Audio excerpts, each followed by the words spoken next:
औज़ुबिल्लाहि मिनश्शैतानिर्रजीम बिस्मिल्लाहिर्रहमानिर्रहीम। अस्सलाम वालेकुम डियर स्टूडेंट। आज की हमारी जो वीडियो का टॉपिक है वो है बेटा क्लास 9 स्टोरी। आज हम रीड आउट करेंगे रोबर्स का मतलब होता है डाकू। Turn good citizen. अब डाकू जो हो गए अच्छे शहरी बन गए, वो कैसे?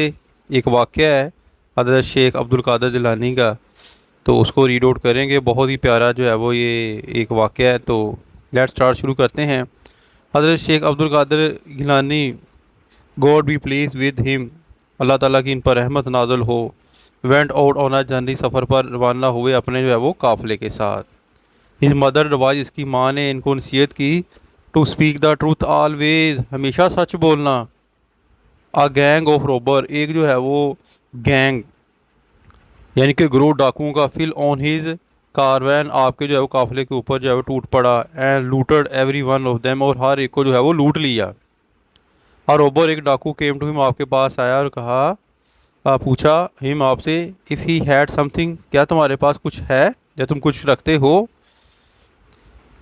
ही told that he had some coin, आपने उसे बताया कि मेरे पास कुछ सिक्के हैं, स्टिच, जो सिलाई हुए हैं, इन ही शर्ट, आपकी जो है वो कमीज़ के अंदर। He took to the boy, लड़के को ले गया अपने लीडर सरदार के पास।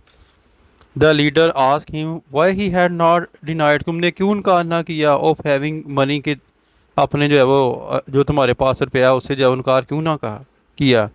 द बॉय टूल्ड हिम, लड़के ने उसे बताया, अबाउट द एडवाइस, नसीहत ऑफ हिज मदर, अपनी माँ की।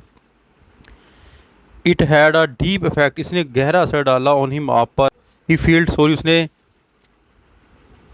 तकलीफ महसूस की, उसे दुख हुआ, फॉर हिज डीड्स, अपने काम की वजह से। ही रिपेंडेड, वो पछताया, एंड गिव अप, जो है वो इसको जो है वो छोड़ दिया, जो वो डाका जनी करता था। He return everything to all the members of the caravan and advise his gang to live an honest life, उसने तमाम जो चीज़ें लूटी थी वापस जो है वो काफ़िले को वापस कर दी, और जो है वो एंड एडवाइज हिज गैंग, और अपने गैंग को नसीहत की, to live an honest life, के अब वो जो है वो एक ईमानदार जो है वो ज़िंदगी बसर करेंगे। ठीक है, ये तो थी बेटा आज की story, robbers turn good citizen. और इसके मोरल आपने लाजमी हमेशा देखने, मोरल को जो है वो आपने देखना है। मोरल जो है वो एग्ज़ाम के अंदर आता है, always speak the truth, never tell a lie, हमेशा सच बोलो, कभी झूठ ना बोलो। ठीक है, तो ये कुछ जो है डिफ़िकल्ट वर्ड्स हैं, उनकी जो है वो आप उर्दू मीनिंग भी देख लें। उम्मीद करता हूँ कि आपको समझ आ गई होगी। अपनी दुआ में याद रखिएगा। फ़ी मानिल्लाह। अस्सलाम वालेकुम।